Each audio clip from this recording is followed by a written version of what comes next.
Good evening, ladies and gentlemen. Hope you are all doing well. It is the evening after the day before. I think that's the saying. I'm not too sure. But yeah, we're here. We couldn't quite do it yesterday, but we are here to discuss Liverpool's 2-0 win against Everton. And obviously, I had to bring a Scouser onto the panel once again to discuss such a big game. But Elliot, obviously, you're speaking to me about how your dad is a Blue. So how was it for you, mate? Yeah. It's always a bit of fun leading up to it, like to wind up, walking the door, just that see on his face, looking forward to it. But I think we were both a bit disappointed yesterday. I know Liverpool won, but the game was a bit flat, so I'm sure we'll get into it. But just debating whether to go and get an arse if on or not, because I'm sat here freezing. Yeah, absolutely. And obviously, Shigsy boy is back on the channel. How are you, mate? I'm very well, thank you. Thanks for having me back. I've missed doing these, man. So yeah, good to be back. Yeah, absolutely. And guys, if you're in here, if you're watching on the replay, please make sure to smash the like button, subscribe to the channel. Also, check out our amazing podcast sponsor, Your Foot Card. As you can see, there's all sorts of stuff going on for Christmas promotions. All these different cards you can get. You can get your own picture on there with your own stats, or you can get ones that are already made, like Trent Alexander-Arnold here. If you use TAT Pod at checkout, you do get a cheeky 15% off any order. So yeah, check out those guys. Also keep your eye out, because we're always running giveaways with them. We just gave away 12k FIFA points and 2 prints. So yeah, make sure you stay tuned on Twitter. Boys, without any further ado, let's get straight into it. Let me share this tab, because this is how we always like to start these podcasts. Elliot, come to you, mate. The lineup comes out. To be fair, didn't really see too much disagreement with it this time. I think people have been calling for this midfield to start. Obviously, I think on the preview show, we sort of said that Endo could possibly start this one, but Klopp decided to go with those three. Obviously, Tsimikas as well started at left back, which was the debate whether he's going to go over centre back there. He used to go over his backup left back, and obviously Darwin Núñez didn't start because of the Uruguay game, and he did come on, and the rest is history. And we'll talk about Darwin Núñez, of course, a bit later on, because that is my favourite thing to do in life. But Elliot, what was your figure when you saw that team, mate? Was confident? Never confident. I hate it. I hate the Derby with every bit of me, but it's why I love it so much as well. So never confident. I had it in my head that Michael Keane was going to come on and do a Jagielka and win it for them, but didn't happen, frankly. The lineup, I mean, Endo, I was calling for them to start in the last show I was on, but I think McAllister at home against low blocks is perfect. It's what he probably was also bought for, as well as playing a little bit of an 8. But it seems that he's the 6 from now, from when he joined. So makes perfect sense. Tsimikas, he's got to be given a chance, because otherwise, what's the point? You give him a new contract. What's the point in having the backup left back? But and not to be so negative after a win, he just doesn't fill me with confidence. And it's one thing I always back him to do is put a good ball in. And I remember 2 seasons ago, Robertson was injured at the start of the year and he got an assist against Burnley. I think there was another one against someone, maybe Palace. Maybe I'm remembering it wrong. But the crosses were great. The left foot was brilliant. And yesterday, he was poor with some of their deliveries. And to be honest, I was a bit surprised that Massa didn't start, because I thought he was maybe leaning towards him. And I know that was a big controversy, which people are still, going on about, which is their right. But I feel like we can all a bit maybe just move on. Maybe I'm being a bit biased there, but no, we'll get into it. Trust me. Yeah, the lineup. I mean, again, I don't think you can put out a lineup these days is really going, with this. I mean, I never really would be disappointed, but I think if we go a couple of weeks from now, I mean, I know there's another international break, but if we're still seeing Tsimikas with another poor performance, I'd like to see Gomez in that left back spot, because I think he's solid, and it would help the system be more 3-2-5 or whatever it is, rather than, I know he maybe not leading towards that, but if he wants to have a go with it, why not with Gomez? Absolutely. And Shigz, what's your take on that, mate? Do you agree? Not with the Tsimikas take. I think Tsimikas just needs to be given a few more games. Like, I know. Yeah, I can see that. Yeah. Yeah, I get it. No, he hasn't been. His performance hasn't been the greatest. But I can't. When's the last time did he play against Leicester? I think so. Yeah, I think he played Europa League as well. League game. I get it. Like, I know that obviously we want everybody to play. First of all, I'll start off with the lineup. Personally, I know I was hoping that Endo would start in this game, just because I wanted to see him play. And I kind of with you, Elliot. You know, when we had the last rundown on the game we had, I just wanted to see Endo get a chance, but I wasn't mad at that. And part of it was thinking because of the last couple of games whereby we've come back from an international break. McAllister hasn't had his greatest games. Yeah. So I was kind of like, okay, I didn't want to give Everton any incentive to have a go at us and by us starting poorly in the first half. So I was hoping Endo would start. But to be honest with you, McAllister didn't really put a foot wrong. I think I was happy that Gravenberch started as well because absolutely. Can we just take our cap off to this guy? This guy is a baller. The way he receives the ball, it really does remind me of Genie, where he takes the ball on the half turn, and with his first touch, he's already gone past the player. So it's just refreshing to see. So I wasn't disappointed. I wasn't disappointed with the start, but I just wanted to see Endo. But like I said, I was happy with the team. With Tsimikas, I just think he needs a few more games because it's all well and good being on the bench and seeing how he plays, but you need to get into that rhythm of playing. I think my point is with that is if we've got a couple of weeks down the line and the performance still aren't up to a standard which we should be seeing, I think Gomez deserves to have a go there.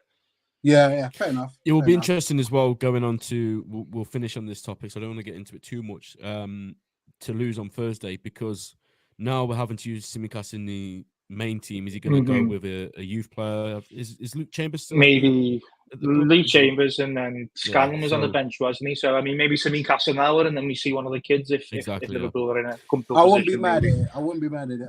It makes sense. For us to test maybe see Quanta in there again as well. But we'll get onto that later. Yeah, we'll get onto that, absolutely. Big up, Sam. This is the lad that does some of our matchday graphics. So if you see some of the incredible graphics on our Twitter account, this is the genius behind them. We've got another lad as well called Ryan, but Sam does a lot of them for us. Big up, mate. Hope you're good. I agree with everything you said. I think Elliot hit the nail on the head for me. Unless we've got an injury crisis, there's not really a lineup that he can put out, which I'd be like, not sure. Like any combination now, we've got those midfielders, we've got those defenders. Obviously, we know that there are a couple more areas where we probably need to strengthen in January, and I think we probably will bring in somebody. But for now, whilst the only injuries we have really are Stefan and Thiago, I think we're in a good spot. Obviously, Curtis Jones is suspended; he'll be back soon. Darwin Núñez wasn't able to start the game, but he was still an option. So I was happy with it, to be honest. I like all of those forwards. There's been a lot of nonsense going around about Luis Diaz, which I don't really want to get into, but I think he's a left back now. Exactly, yeah. Can I just speak on that quickly? Of course you can, yeah. With the Luis Diaz thing, it's not that, and this is it's not that I'm getting on him, but I just feel like he's got so much more in his locker, and then he doesn't always make the right decision. That's the only. Like, I think he's a quality player, but just sometimes. Fair enough, though, Shigz. That's the only quality. Some people going too far. Yeah, some people saying that he's not good enough and all this stuff. That he's clearly good enough to play for Liverpool. Come on, let's be serious. But yeah, let's get into the game then, because obviously we could. I could talk about people on Twitter and their stupid agendas all night. We could actually do a stream on it one day. Like, them all up. You know what? Next international break, let's do it. But yeah, let's talk about the start of the game then. Elliot, I was speaking to you off air before we went live, and we was talking about how it seemed to be at the start of the game, we were just letting Everton do whatever they wanted. And then we just thought, you know what, we're going to hit you on the break. And there were so many counters, wasn't there, which we just couldn't get right in the decisive moment.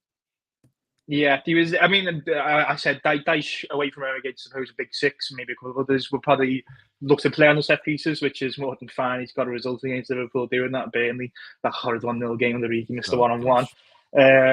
So, I was probably expecting, but there was a couple of counters. The one where Szoboszlai plays it to Diaz and Young gets a good tackle before he goes off. I think Szoboszlai should play Salah in. No, it's maybe a bit of a more difficult ball, but that's what he signed for. Play the difficult ball, Salah's in on one-on-one. But listen, I'm not one to tell him what to do. You know what I mean? But I think Liverpool were okay for the first 20 minutes. I mean, I think the derby's always a bit tentative, isn't it? But as I said, I don't want to feel like I'm speaking as an Everton fan by any chance. But I wanted Everton to be a bit more on the front, not on the front foot necessarily with the ball, but get into the Liverpool faces. It makes it a bit more rowdy. I mean, maybe wake the crowd a little bit more because the Arsenal kickoff kills the crowd. It kills the crowd for any game. Everyone's still probably off the kick. It felt a bit dull, and maybe Liverpool just waiting for the opening, which they knew they were probably going to get. And their red card obviously happens, doesn't it? Which can make the games difficult. We've seen Liverpool be on the beneficiary of that, obviously, with the Newcastle game, which I still think about every day, to be honest. No, I think Liverpool coped it fine. You probably just let it go to our time for 10 men and let Klopp all in just have his words to see where they can get at them. Yeah, absolutely. And Shig, just leading on to that red card, mate. Obviously, it was a combination of 2 yellows from Ashley Young. There was people saying it was harsh and it ruins the game and all of this. But at the end of the day, Shigs, it was the correct decision, wasn't it? A yellow card is a yellow card. Like, no matter how quick they come into each other. The yellow card is a yellow card. Look, I'll put it, if the player doesn't make that tackle, does the card give a ref? Does the referee give a card? No. Like I know people are always common sense. Listen, look. I understand when they're saying, there's a little bit of leeway they give. He's already had 1 yellow card, but hold on, isn't it for the players to be disciplined when they're playing if they're on the yellow card? Yeah, I mean, they know, don't they? They should know. I mean, the first, I forgot how bang on the first one was until I watched it on Match Today, so I don't think they can. Yeah, like, it's not like, and this is the thing, it's not like the yellow cards that they gave them were like, you know what, that's not really a yellow card. Both of them were yellow cards. I think the only thing Evertonians probably had was the Tsimikas. Tsimikas looked like a bit of a headless chip in the first half now, and I think he probably should have got one himself.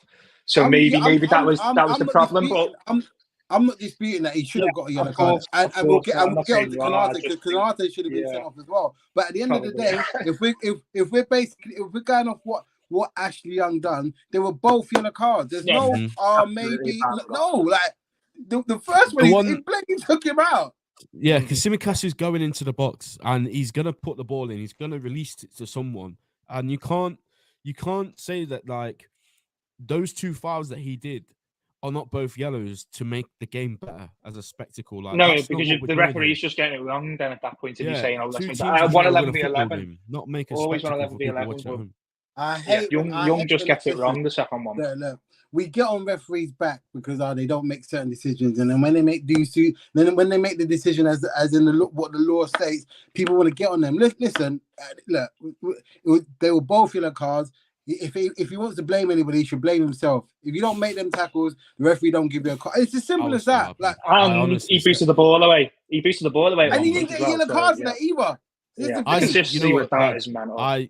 I celebrated. I'm not even going to lie to you. I celebrated the red card as much as I did one of the goals because it's actually. No, but you know what though? When for Man United, I don't care. Get off the pitch. You know what I mean? Well, you're right on that. But the only thing, you're right.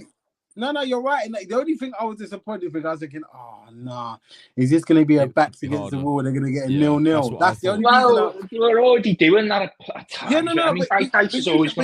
But you know how difficult it is for us, especially in them kind of games at 12:30. I don't know why we always have them. And then on top of that, they're just going to be 10 man behind the ball. We're not going to be able to, and it's going to be like, oh my God. So while I was happy that Young got sent off last week in the back of my head, please don't make this. Please don't ruin my weekend already. Because we've seen Liverpool teams in the past struggle against 10 men plenty of times. Yeah, and that's my season. We've not been too bad, but I think, like you say, it can make a game tougher. But our saving grace is these are absolutely rubbish. They should have gone down last season. They got very lucky with it. Yeah. They didn't really strengthen the way they should have. When they Sean Dyche, yeah. Some people seem to think Sean Dyche is some good manager. He's not. It's terrible. He's got 1 win against Klopp in his whole career. So, and I want to speak about this as well just for a minute. I know Elliot and Scousers is very different to me because I don't know any Everton fans. I don't have to be around the city if Liverpool are on the losing side of this. So for me, I'm always like, what are you guys scared of? It's Everton. They're a championship side. It's a derby. It's completely different because of the people the people that you'd have to see if Everton won the game. But for me, like from somebody that doesn't have to face that, these are rubbish. These are a poor football side. We're trying to win the Premier League. I don't care what anyone tells me. We're not in the top 4 race. We're going for this title. We're going to beat them twice this season. Don't say that. Don't say that. Because I tell you what, last year the Yeah. Goodison Park Derby, we were in Tenerife, and it was like the first time the big group of mates we watched it together, and I was like quite happy to do that, thinking it'll be a laugh. Never again, never again. When Cody scored that goal, I wanted to flatten everyone who was cheering, and then when it got ruled out, honestly, Oh, you mean the one where he said it was the best moment of his life, scoring an offside goal? Honestly, what a pathetic man. Honestly, it was like torture. So I hate them anyway, but Goodison scares me. Imagine that though, like, oh, what's the best moment of your life? Your daughter being born, getting married, scoring an offside goal against Liverpool. Come on, man. I need a Liverpool fan as well. I know, yeah. He's a play, bro. Of course. Yeah. Let's move on then to the other side of the red card debate. He should have been off. I'm sorry. Ibu was a very lucky man, and Shigz, I'll come to you first. Jurgen Klopp knew it with the sub, didn't he? Bro, immediately the ball came when he said, "Get off, cuz. Get off. Get a jacket on. Get some Gatorade in you. Get off." And listen, like, we were lucky there because he should have been off. That's a yellow card in any walk of the game. Unless it's the first minute. Even then, he's gonna get a card because it's obstruction and they're on a break. The only thing I think that they looked at and thought, we're not going to give him enough yellow. Who was it again that was on? Beto. Yeah, he's gonna cross it and he's bought it. But I think it is a foul. I don't think it's a yellow. But I think that's a saving grace. He's already on his way down before Ibu's contacted him. Yeah, see, the thing is, when I watched the replay at the time, I only saw the chest contact his hand. So I put in the group chat with all my mates how he threw himself. I'm out another piece.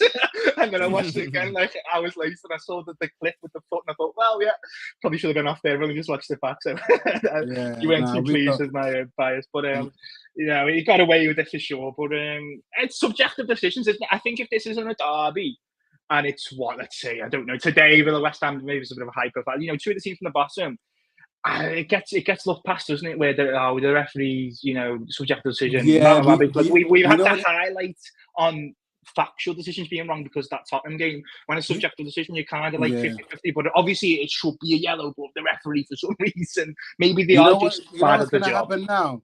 Every time we get a decision in our way, fans are going to come out, oh, should have been Did you hear that some stupid guy asked Klopp, should there be a replay? That was fake. It was fake. Yeah, was it? Yeah. Oh, okay. But listen, I think going forward, though, we are going to get that because people are going to, you lot were complaining. Yeah, but Shigz, this is what I don't understand, why people are so stupid.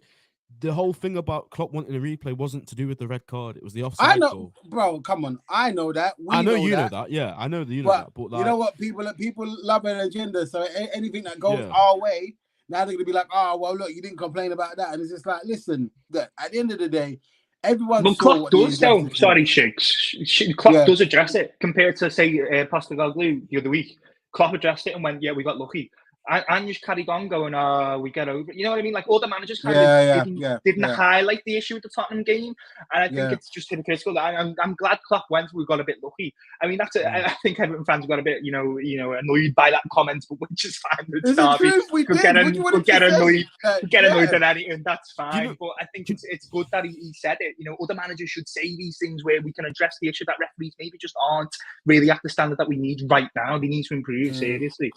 Do you know as well? Like, I seen when he didn't get sent off, Sean Dyche was shouting like, "This is an effing joke. You're an effing joke." And it's like, hang on a minute, Virgil van Dijk got a 3-game ban for that.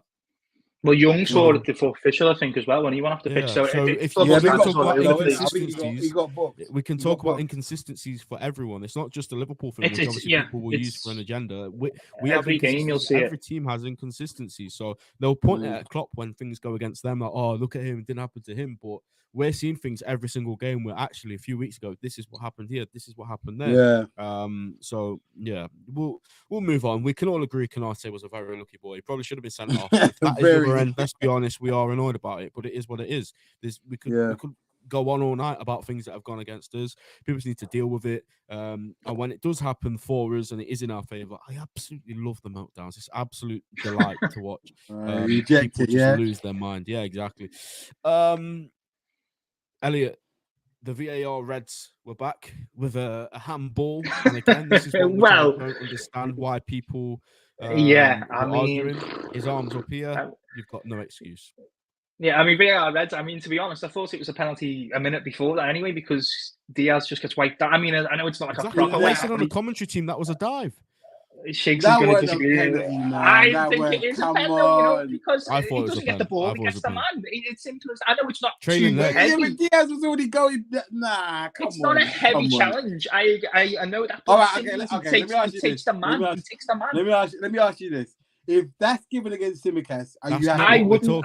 No, I don't think I'd argue. I don't think I'd argue for it, because it's one of them where you see that 9 times out of 10 that kind of play where the player drags it back and you know why he didn't get it?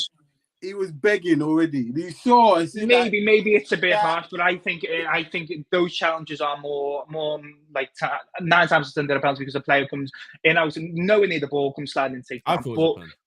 Onto the actual penalty, Michael Keane, what is he doing? He done it against Leicester last season, and the funny picture where he's going to the ref and he says the ball is his arm. That's a penalty, Keane, and he done it again. Like why is his arm there?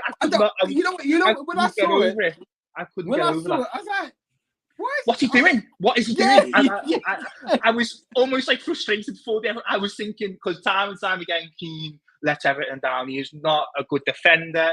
Dyche trust him for some reason for so long for the brand fights, and it nearly got them. It really nearly got them last season. And I don't know why he made the get away with not a penalty, not being given against you. It's too close, but it was about 6 yards. Your arm is literally by your or if it's like Virgil, if your arm is beside you, his leg, if your arm is beside you, they don't tell you because your arm is not out of the way to try and is by your side. But his arm was literally like, all right, it was mad. I couldn't trying to work out why he even went to VAR in the first place. Every single person on the ground. I don't think the ref saw it. I don't think the ref saw it. He didn't give it. He didn't give it, did he? He didn't give it. No, but where he was standing, he didn't see it. So I'm not mad at that, man. No, but Shigz, that's what I'm saying. How can you not see it when every single his arms up here? No, but Ben, at the end of the day, that's why people are ruining the game. They're all come on, no. I'm not letting you do that. Listen, you should be spotting that, mate. I need to see the position that he was standing. No.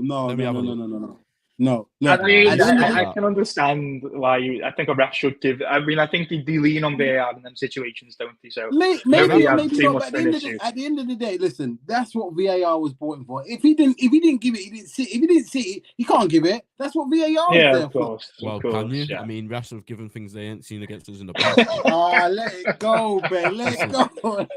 That's a different story and a different debate. I just don't like officials in this country. I'm sorry, I just don't like them. Anyway. But whether you like him or not, they're still especially now Howard Webb's like the main guy. I dislike them even more. You know what I mean? But you gotta let it go. You should have seen it. His arms in the air. There's no need to go to VAR. Bro, VAR saw it, man. Let it go. Shigz, what I'm saying is, if he sees that, which he should, because like I said, his arms in the air, he should have a good position of watching that because he's watching the attacking team, right? You give the pen, we save 5 minutes of the game. Everyone can go home 5 minutes earlier.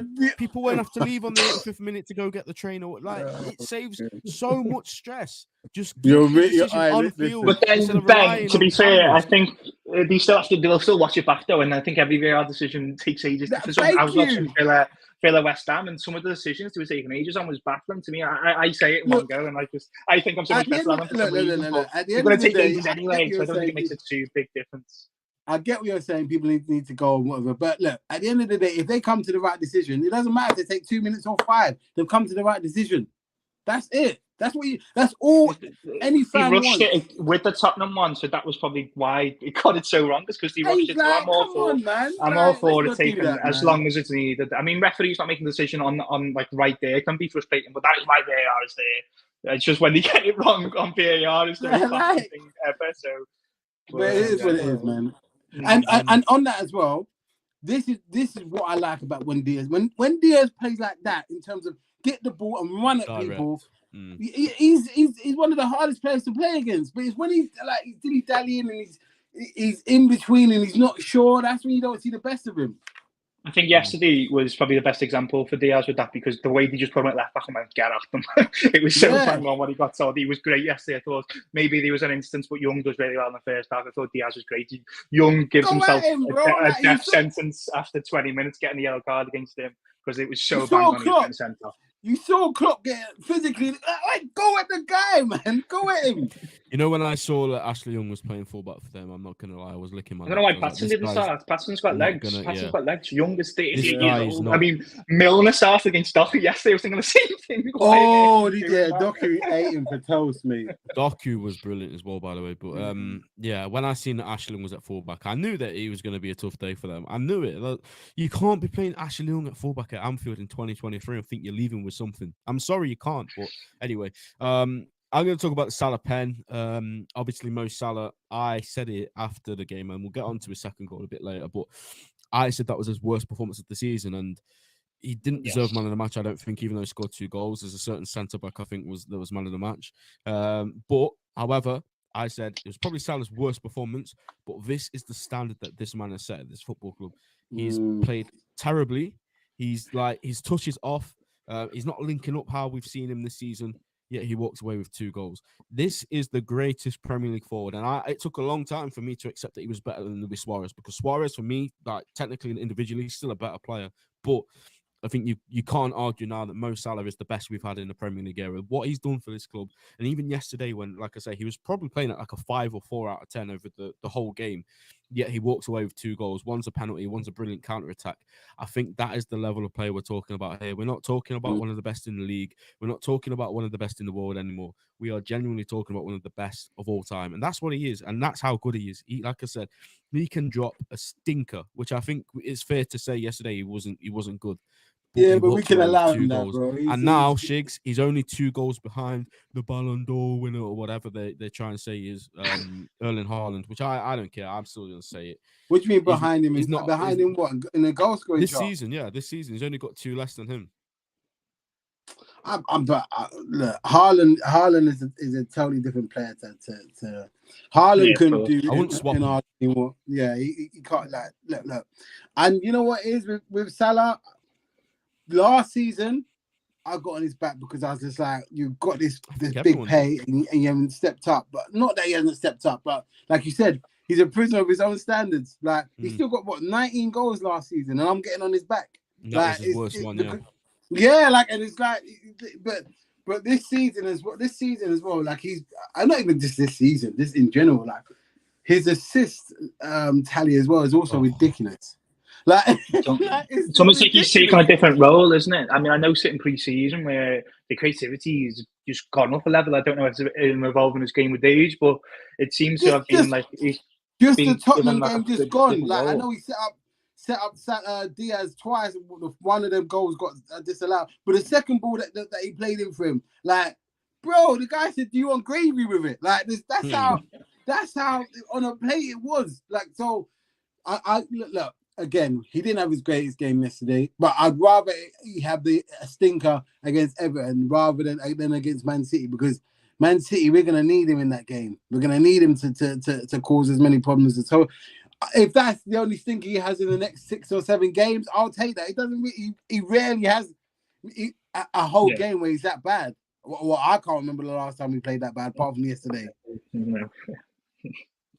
So your take on Son?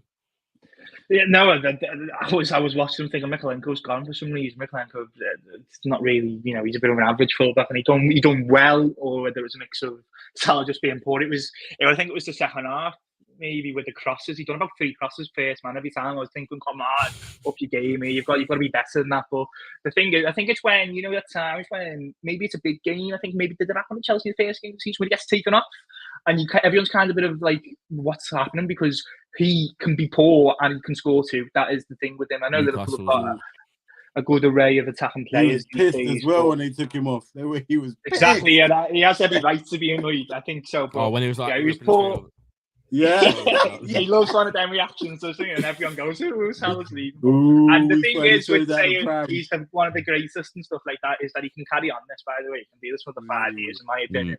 So I really hope he doesn't end his career by going to the Saudi League. I really hope he doesn't. Absolutely. Well, we'll get to it. Go on, sorry, I just want to say a shout out to Sarib, a big part of the Born and Red channel. So yeah, if you guys follow or subscribe to Born and Red, you'll see Sarib on there. Does a very good Gary Neville impression, which everyone always gets him to do, which doesn't usually sit right with me because I hate Gary Neville. But, it is pretty much spot on. So fair play to him. Yeah, Salah. What is there left to say? Not a great game yesterday. 2 goals. Derby day. They're the games where you want your big players to get the goals, and that's exactly what he's done. And he's now as well overtaken Gerrard and Dalglish for goals at Anfield. So, oh wow, yeah, that's the level of player we're discussing right now. When you think of how long those guys were at the club for as well, in comparison, it's just nuts. It's absolutely nuts. Let's get on to the second goal then, and then we'll talk about a couple of individual players because there are a couple that I do want to talk about before we get into lose. The winning goal, the goal that sealed the win. Obviously, this lad couldn't play because apparently he had cramp after the Uruguay game. I wanted him to start, but I said in the preview that I didn't see any word where he could start. But he comes on and he does exactly what we've said he's done since day one. He caused chaos. And the thing about Darwin Núñez, which I'm absolutely loving watching right now, is his composure and his concentration when he's got the ball at his feet. Compare it to last season. It's like watching a different player. It honestly is. First of all, let's talk about the pass from McAllister because it was brilliant. Little slotted pass into Darwin's feet, and then he storms the whole half.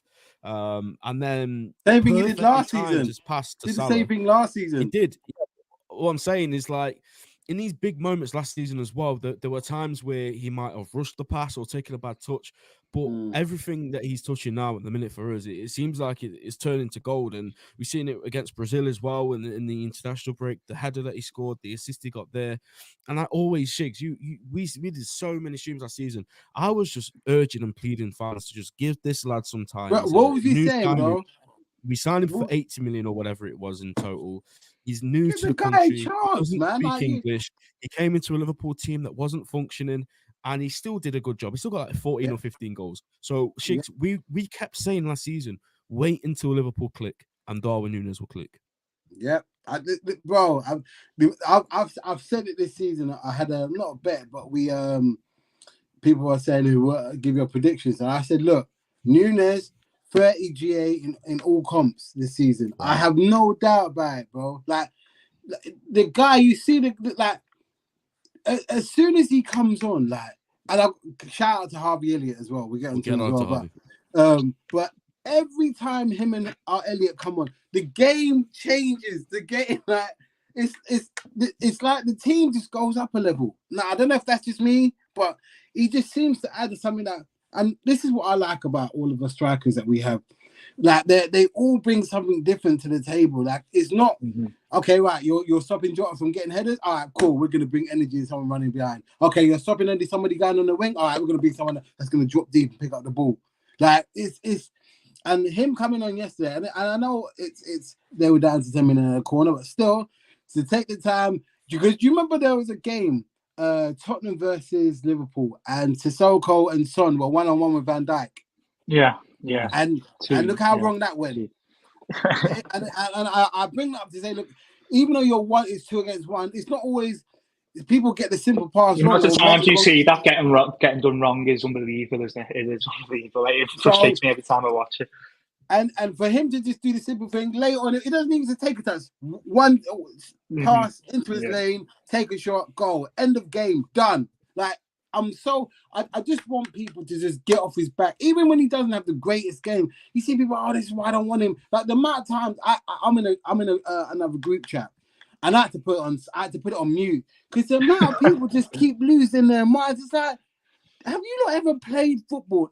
Everything is not perfect in a game. Someone might not make the right pass, or someone might make a tackle that's not in the right. They're not in the right position. That's football. So look, I'm just happy that he's big. You know what? There's people that he will never silence because they always got an agenda against him. But look, as long as he does his job, whether he scores or assists, he's done a job. He doesn't necessarily have to score. If he makes an assist or he makes a pass before the pass, you've done your job. You've helped the team win. That's what you want your players to do. In my opinion, anyway. Yeah, Elliot.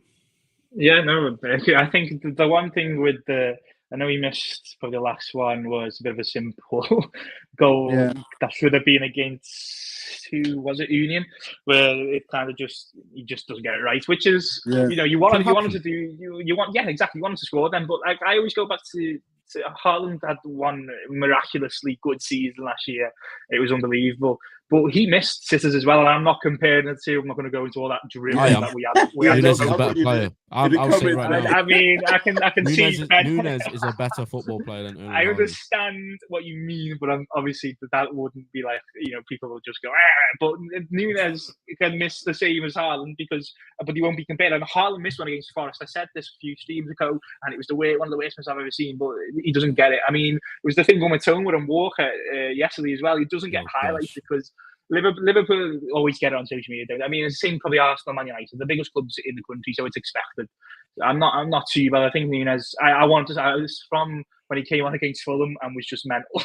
That first game of last season, I want him to play every game. I think he's brilliant. I love him. I don't think I've loved a player like that in a long time because he's just mental. But hopefully he's managed properly. We don't see any more kind of annoying injuries which you've seen. Maybe an hour against Toulouse on Thursday, and he comes off. We save him for. No, Forest, you know what? I don't want him to start against Toulouse. Another 30 minute cameo. Well, I think because he didn't start yesterday, he will. I think that's how it probably will work. You know what I mean? In terms of he started against Union. No, I'm saying I wouldn't be mad if he didn't. Yeah, well, no. I always want to see him though. It makes it. Yeah, I do. But it's preservation, because if he's having issues where I don't want him to overexert himself, you play fair. No, of course. You build that, because isn't there another international break in the next couple of weeks or something? Yeah, at the end of the month. Yeah. So no, or start next month or something. I don't know. Yeah, so it's in a few weeks, isn't it? Yeah, it's ridiculous. But anyway, that's a conversation for another time. But no, look, we'll see. Like, I wouldn't be mad if he starts, but I just want him to wrap him up in cotton wool. I think he'll go. I think he'll start, and I think he'll go kind of strong against Toulouse. Because do what he done against Union, I think. Yeah, because Toulouse are 10th in the French league. Like, I know French league's terrible, but they're not a bad team. So you'd probably argue they're the same level as Union, but then again, Union got to the quarterfinals of the Europa last year, didn't he? So, I think he probably has the right to go a little bit halfy, isn't it? Like he did against Union. I think it makes sense. Yeah, we'll get on to that in a bit more detail at the end. But obviously, Darwin Núñez, just finishing on him, brilliant player. And whilst he's fit now, he starts. I think everybody would agree that he's probably the number 9 now. He took the number. I think that was a big statement as well. 27 to 9, replacing Bobby Firmino, not as a player because they're completely different, but that number. And I know there's been some clowns that have taken that number over the years, which we won't speak about. One of them was compared to Darwin Núñez at one point, actually, but I think those comparisons are long gone. He got the winner against Everton in that FA Cup. Yeah, it was all worth it. It was 35 mil. But yeah, Darwin Núñez, brilliant player. Loved him since day one. Saw the vision. I don't know how people didn't see it, to be honest. He's got all the tools you need. He's one of the quickest players I've ever seen. Was always going to work eventually. Let's move on from Darwin Núñez, because like I said, I can talk about this man all night. If we could do a whole podcast on Darwin Núñez. I want to talk about the captain. I want to talk about Mr. Virgil van Dijk. And Shigz, the reason why I want to talk about him is because I know Salah got the man of the match because he got the 2 goals, but for me, he deserves us to talk about because he was my man of the match yesterday. There's been a lot of talk about him making mistakes and whatever this season. I think most of it, stems from that red card against Newcastle, because every game I've watched since then, I don't actually think he's been too bad, and I am quite confused as to why some people would say he's not been great this season. But this game, Shigz, yesterday, he was like 1920 level Virgil van Dijk. I told you, man, imperious, bro. Like they didn't put a foot wrong. Like, Ariel, no, you're not winning. I know Calvin Lewis got a header on, but that was more because of the team not being in the right place for him to make a challenge. But apart from that, aerial battle on the floor, long ball, short ball, commanding. Like, I want him to keep going under the radar. I want him to keep doing that. Whatever Klopp has said to him in the changing rooms, at the access center, just keep doing that, bro. And for people to say, he's not what he is, cool, he's not what he is. He's what we need for him right now. That's all we need. And also as well, I think him having a consistent partner is kind of not yesterday, but if him and Konate play the next, kind of like what Joe Gomez and him had when in the season we won the league, whereby it's literally the back four, but obviously Robertson's out injured, but the back three: Trent, Konate, Van Dijk, and Gomez or Tsimikas. Take your pick, flip of the coin, whatever you want it to be. If for the next 10 games, if that's a back four, you will see. I think we keep at least out of 10 games. If they play like that, we keep at least 6 clean sheets, 7. In my opinion, because I just think it's taken a while because the injury that he had is not a minor injury. I think people just I don't understand how people just think like the fact he came back and done so well, it's going to take us toll even more. So isn't it? Like it's he obvious. was never given enough credit for that season. But it's insane how he came back like nothing had happened. It was insane. Yeah. People seem to think that players get out and they come back injured and they should hit form just as they left. Is that, which he did, though. Bro. He did do that, by the way, which is even more mental. And then he had a bit of a dip, which is fine. His standards are still so high that he was actually okay, even though people said it was a dip. So I thought he was great yesterday. I thought it reminded me of the Chelsea game, the first game of the season where everyone went, he could be back to that level. Maybe Everton weren't, to attack him, but when there's long balls and he deals with every single one of them, maybe apart from the first one, but Calvert-Lewin's got a fantastic jump on him the first 30 seconds, hasn't he? So I think that's fine. But the long balls, whenever trying to get out and get a counter or maybe get the second ball, and he just deals with them every time, it looked like that's the one I remember watching thinking nothing's going to happen here. Everton's attack wasn't great and the red card is now, but I thought he was great yesterday. And I did highlight it, and I think it needed to be highlighted because he was fantastic. And I thought Konate was again a little bit sloppy. He should have been sent off, shouldn't he? Of course. So, I think that's why I thought he might lean towards Massive, and I think he may. I feel like he was. So I'm not too sure what we'll get with that. I know you've just said Shig's a consistent back four, so I want to see that as well. Even though Robertson's injured now, Tsimikas playing, but Konate can be a bit, iffy with on the ball and that. So I'm still not. I don't know what you think about that. And Van Dijk is obviously number one, and he was great yesterday. But Konate sometimes, I don't know, I'm a bit nervous at times for me. But Elliot, I get it. Konate's only 22. Exactly, of course. This is what we forget. Like because we see him playing, we're like, this guy is not. He's not even hit his peak yet. Yeah, of course. And it's a bit of a difficult role, isn't it? Where he's still probably learning. Everyone's still learning with Trent going in field, so you got to give him some credit, I suppose. The one moment for me yesterday where I was like, yeah, this guy is look. I don't think he'll ever get back to 18-19 level again. I'll just be as honest as that. He's never going to get back to the level where he's potentially winning the Ballon d'Or. I think everybody would agree. But that was a one-off, I think. The one moment where I was like, yeah, this is the Virgil that we all know. I think it was a bit of sloppy defending from Konate on the left, and then Virgil had to make a late dash. And for a split second, he hadn't really adjusted his body, and they were criticizing him on the commentary for it, saying that he needs to be more like side on so he can quick. But the pace that he had to run back in, and then he put the ball out for a corner, and he didn't even acknowledge Konate. Didn't even look at him. He just walked back into position with his head down, and I was like, yeah, that's when you know that Virgil's angry at you. When he doesn't even look at you, when he just walks back. He's got a face, hasn't he? He's got a face where you can tell. Yeah. Angry, and it's like, you know what? Just seeing the pace from Virgil to get back in and put that ball out for a corner, and yeah, those things it's just those little things for me was Virgil van Dijk is the best I've ever seen. I'll say it in the league. I don't care. You can throw centre backs at me all day long. There's no centre back that I've seen that was as good as him across that sort of 4-year period. And let's not forget, he was even doing it at Southampton as well in an absolutely terrible side. So it's not like people going about this longevity thing. It's not true in my opinion, because he was doing it for at least 18 months before we signed him. Then we should have signed him 6 months before anyway, if Klopp hadn't been meeting him privately in Blackpool. Listen, fellas, I've got to go because I've got to do childcare. Listen, I'm gonna log on and put some messages in the group. But thanks for having me on, Ben. Yeah, legend, mate. Nice one. Take care, you, mate. Take care, bro. But yeah, Virgil, mate.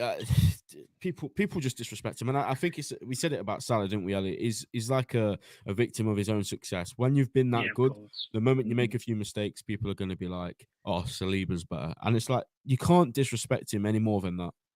I think there's even more. I mean, I do think Saliba's good, but there's a lot of time not to Virgil go. van Dijk. for any young defender to reach the level Van Dijk's seen, and I think Ben Foster mentioned it, didn't he, saying he's the best he's seen? And I don't say I can agree with that, because I respect some of the defenders who have won so many trophies, and they were great, of course.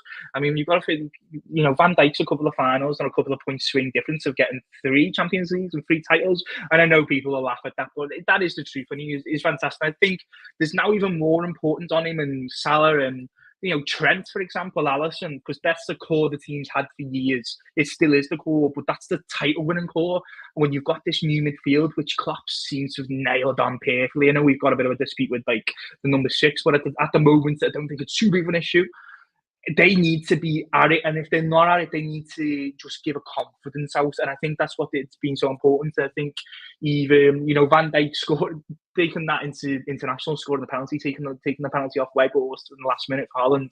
That captaincy, I think it may have taken his authoritativeness, even though it's the highest it probably can be, even further. And I think that's it's so important now, the fact you've got such a young midfield and a young attack, really, I suppose you can say. With, I know Diaz is a bit older than the others, but Nunez is still young. Jota's not old by any chance, so it's important that he's taken not necessarily the level of his game, just the level of his authority, and I think he's shown that, as you said, with the Konate thing, and he's been known to do that a few times with other players, because people should be at his level if they're going to be in that back four. Exactly. Big up, Yuvraj says VVD has set a high standard, but people assume he's finished. You know what it is? I think people that say don't actually watch Liverpool as much as they probably lead people on to think, because see the mistakes that get posted on Twitter, and that's it. Exactly, yeah. If you've watched Liverpool game in, game out, like we all have, like not one Liverpool fan is sat here like saying that Virgil's had a bad season. I think he's been very good, like obviously not to the standard that he's set, but I said he's not going to get that. He's 32 years old now, but he's still, for me, the best in the world. There's not a centre back out there that I'd swap him for. Maybe if you're saying like, the next best young centre back that's available, then you might consider it, because you might think, Still don't think what my point is with the he's won it all and he can lead these players. I don't think he will, especially if he's going to be as good as he is. That's the only situation I'm saying where you'd consider swapping. Yeah, of course. Maybe for a couple of years. Yeah, a couple of years. I think he could do it for a couple more years. Exactly. Yeah, Terry was like 35, 6, wasn't he? John Terry, I think, and he was still very good. I know he got dropped a little bit towards the end, but I think Van Dijk, the pace will diminish, but he's still quick enough to let it go a little bit, if that makes sense. So he'd still be quick enough if the pace was to go a little bit. The team out around him as well, which we have started to do, which we have. Exactly. The midfield is just chalk and cheese compared to last season, and if we get that DM in, if that is the plan for January or next summer, we don't know if that is what's going to happen, but we'd all assume that's the next move. That's going to help him even more. So you remember how good he was when Fabinho was in front of him, when those two were at the peak. It's like you get that again, you never know what will happen and how long he can play for. But let's talk about Toulouse just real quick, because we're not going to do a preview for Toulouse, guys. I don't think anybody would tune into that, even if we do. But I am going to be at the game, so Elliot, I might need to have a chat with you about a little host. I'm at the game as well, so unfortunately, okay. we'll get Shigz on the case then. We'll be doing a live vlog of the game for you. Or if not, guys, we'll figure something out. But anyway.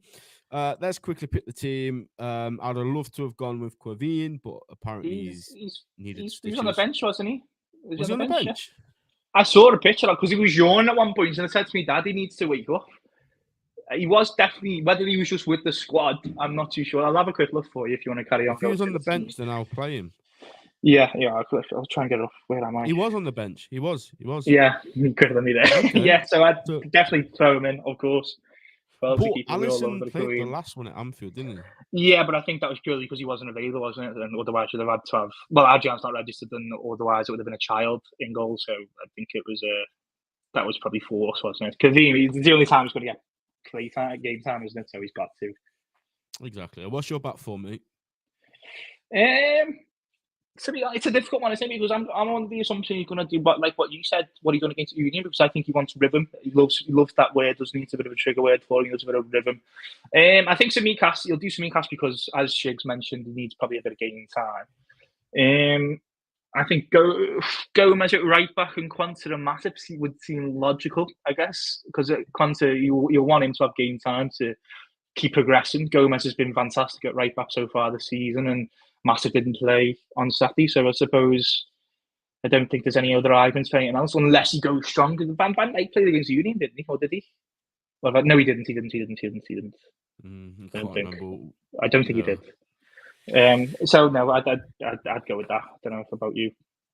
No, I agree. I'm more than confident with Jarell Quansah coming into these games now. I think he's quickly starting. I enjoy it more, to be honest. He's got a new player to watch.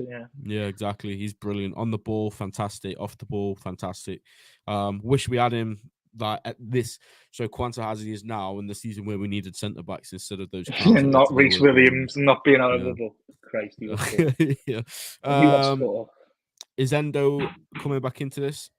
Yeah, I mean, I said that teams who go low block, maybe not, but he's got to, if he doesn't play him on Thursday, I think a serious conversation needs to be said about how it's almost like a Ben Davis situation. He doesn't rate him if he doesn't start, or even if he gets dragged off for half time. To lose, what do you say, 10th or something in League Union? I'm not disrespecting them. Yeah, like I didn't want to disrespect the Union because they done well in Europa League last season, but these teams should be beating an Endo, not getting a full game against them.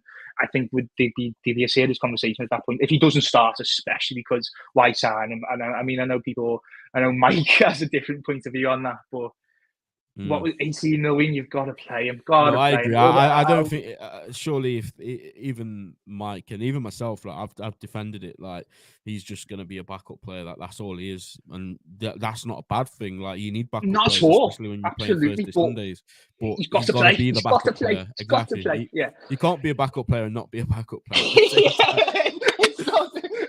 Totally, like you don't get the point of it then, do you? It doesn't make any sense, but yeah, I'll go with him. And then the thing I don't want to do is change like 11, you know what I mean? Because you can always tell when that happens. So I'd go with Gravenberch again. But then a good comment's just been made about Jones. You forget about him, don't you? Because he's suspended, but he can play. But then I want to see Elliot, so it depends. Maybe you put Elliot on the wing or Jones on the wing. Not available, is he? Is he not? Is he not? Well, he was injured for Scotland, and I've not heard anything since. Of course. Well, he didn't start anyway, did he, against the Union? So maybe Klopp's just easing him a little bit more. So if he's been injured, I don't think so. I mean, then it depends who you put on the wing, whether you put Jones or Elliot. But then it all... Then also depends if he wants to go stronger than that. You know what I mean? Salah started against the Union. This is strong, though. Like, these are strong players. Absolutely, I'm not doubting that. But, like, you know, in terms of a rustiness with the 11, I think it was kind of noticeable against Union a little bit. No, it was last. Sorry, he changed the 11 for last, didn't he? I think. And we went 1-0 down very early on. So. So that was quite noticeable. So I don't think he wants to do that too much. I think Núñez for an hour.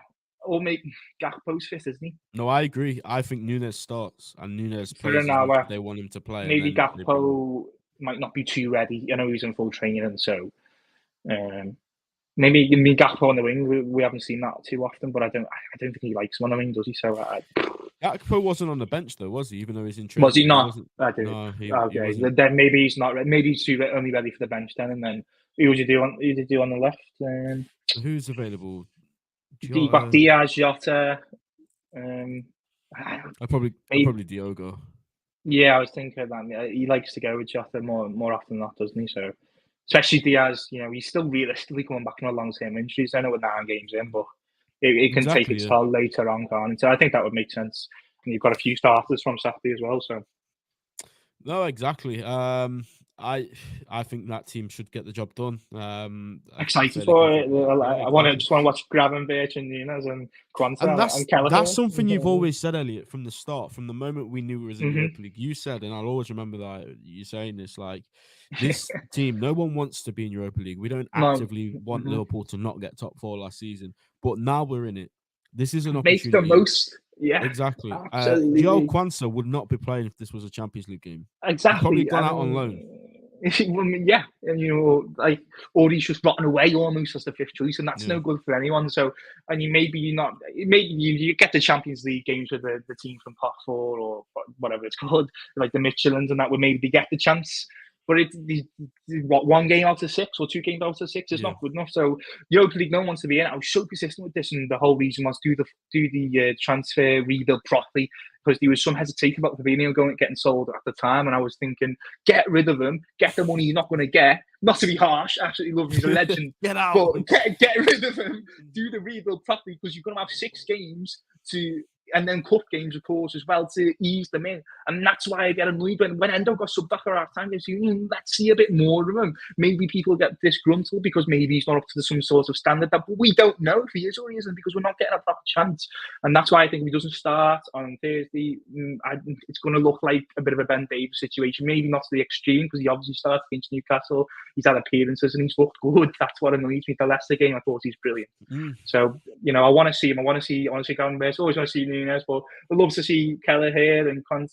Samikas as well, because we need to see him play well. We need to see him play well. Do you know what the one is for me, which really makes me sad? Like, this competition was Stefan's. I was going to say that. Has there been any? We'll have to wait for the press conference, won't we? But I don't think he said anything recently. But this would have been Stefan's competition to just almost let him go and just 19 today, isn't he? If he's watching, happy birthday. Oh yeah, of course, 19 today. I mean, yeah, younger than me, 2 years younger than me. Been out for a long time now. Obviously, he came back, played a game at right back. He was actually quite good in that game as well. I think that role is quite nice for him. I don't know about you because he gets to do. He was a defender when he was in the academy, and there's a brilliant goal, I think, when he just drives the ball. Run, yeah, it's brilliant. So I think the inverted role. I used it on Footy Manager with him. He was great. So I'd love to see him, but unfortunately, that injury just taken a bit of a big toll on him, hasn't it? Yeah, he's been out for absolutely ages, and like I said, there's no need to rush him. Absolutely no need to rush him back. When you made that point about these players needing the competition, he was the first one that thought, right, he starts every game, but it's not worked out. There's still time; he still could come back. And you never know. We'll have to just wait and see. Even in the knockouts, if we get favourable opponents, he can still play in those. But hopefully he comes back soon because I do think, especially now with Gravenberch, so Bosley and McAllister, if he plays with any of them, he's only going to get better and better and better because with all due respect to the other guys, he's not playing with people that can't kick a football. He's playing with people that actually have, high IQ and that are technically gifted. So for me, I think it would only have been a good thing. But we'll see what happens. But guys, that is going to be the end of today's pod. Please make sure you smash the like button, subscribe to the channel, turn on notifications, all of that stuff. Somebody will be here on Thursday night. Still quite to lose. I don't know who. Me and you at the ground. Yeah, because I'm staying overnight there because my brother isn't able to get there, so I'm actually staying the night. I could take my laptop, but there's no guarantee that I'll have good Wi-Fi. So not that I have good Wi-Fi here anyway. It's absolutely shocking. But I'll try. We'll see what happens. But if we can't get it out on Thursday, I doubt we'll do it because no one's going to watch a Toulouse reaction on the Friday. So guys, make sure you stick around. Subscribe to the channel if you haven't already. Turn on notifications. Thank you to the sponsor again, Your Foot Card. Use TAT Pod at checkout for 15% off, and we'll see you next time. Take care, guys.